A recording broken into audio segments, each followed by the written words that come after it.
दिखाते हैं कांग्रेस में गुलाम नबी आजाद का कद और रुतबा कैसे बढ़ता चला गया और कैसे गुलाम नबी आजाद 49 साल तक कांग्रेस की नाक बनकर रहे। तो आइए आपको दिखाते हैं गुलाम नबी आजाद का कांग्रेस के साथ पूरा पॉलिटिकल करियर।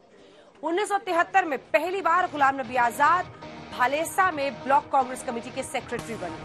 गुलाम नबी आजाद के कांग्रेस के साथ रहते हुए 49 सालों में देश में 288 विधानसभा चुनाव हुए और 112 दफा कांग्रेस ने अलग अलग राज्यों में सबसे ज्यादा सीटें जीती। खुद गुलाम नबी आजाद कहते हैं कि उन्हें खुशी है कि जिन जिन राज्यों में वो प्रभारी रहे उनमें 90% राज्यों में कांग्रेस जीती। 1974 में गुलाम नबी आजाद के कांग्रेस ज्वाइन करने के बाद से कांग्रेस ने 9 लोकसभा चुनाव में सबसे ज्यादा सीटें हासिल की। 1980 में गुलाम नबी आजाद पहली बार जम्मू कश्मीर राज्य की यूथ कांग्रेस के अध्यक्ष बन गए। महाराष्ट्र की वाशिम लोकसभा सीट से 1980 में चुनकर आने के बाद गुलाम नबी आजाद लोकसभा पहुंचे। 1990 में पहली बार गुलाम नबी आजाद राज्यसभा के सांसद बने। नवंबर 2005 में गुलाम नबी आजाद जम्मू कश्मीर के मुख्यमंत्री बने। कांग्रेस का हाथ थामकर इतना बड़ा पॉलिटिकल करियर बनाने वाले गुलाम नबी आजाद को 49 साल बाद कांग्रेस का हाथ झटकना क्यों पड़ गया, सबसे बड़ा सवाल यही है। आज गुलाम नबी आजाद ने कांग्रेस छोड़ी है तो इसके पीछे भी कोई बड़ी वजह है। गुलाम नबी आजाद की कोई राजनीति है, देश ये भी जानना और समझना चाहता है।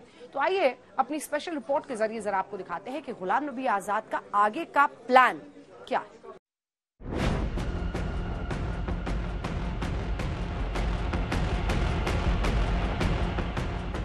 गुलाम नबी आजाद कांग्रेस से तो आजाद हो गए, लेकिन अब आगे क्या कर सकते हैं?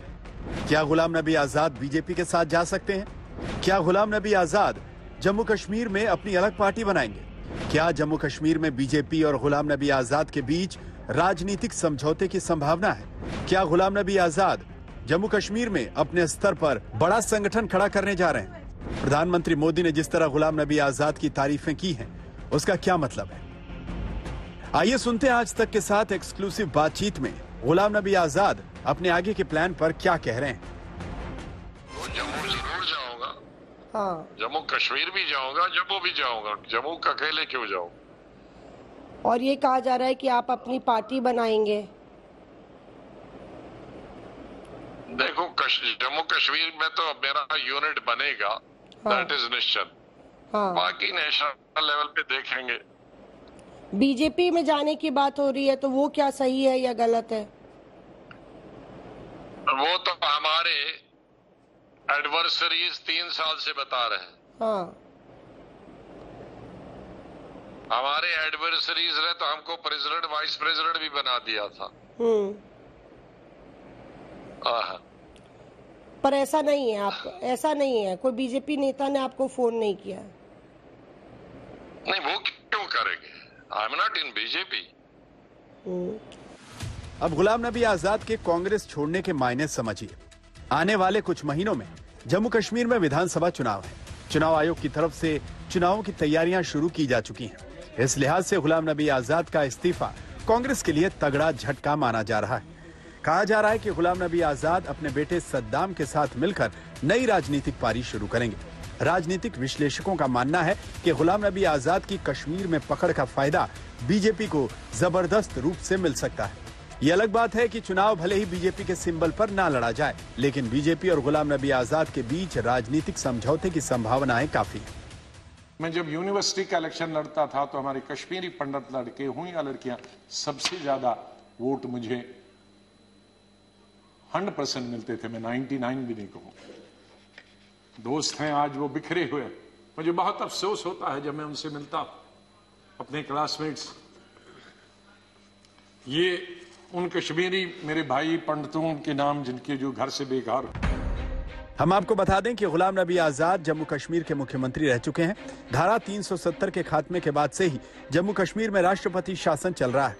नई वोटर लिस्ट पर काम चल रहा है। केंद्र सरकार चुनाव कराना चाहती है ताकि कश्मीर में लोकतंत्र फिर से बहाल हो सके। अब गुलाम नबी आजाद का दिल्ली और कांग्रेस को छोड़कर जम्मू कश्मीर जाना क्यों अहम है, ये इस तरह से समझा जा सकता है।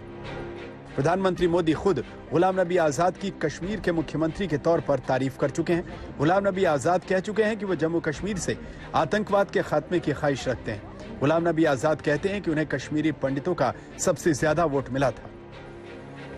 उनके आंसू।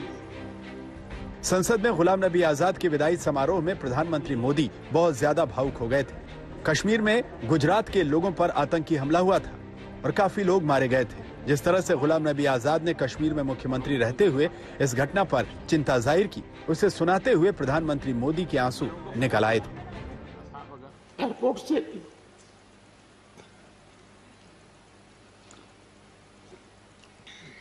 उन्होंने मुझे फोन किया और जैसे अपने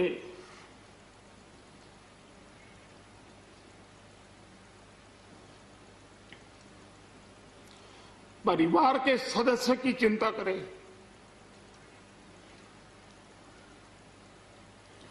वैसी चिंता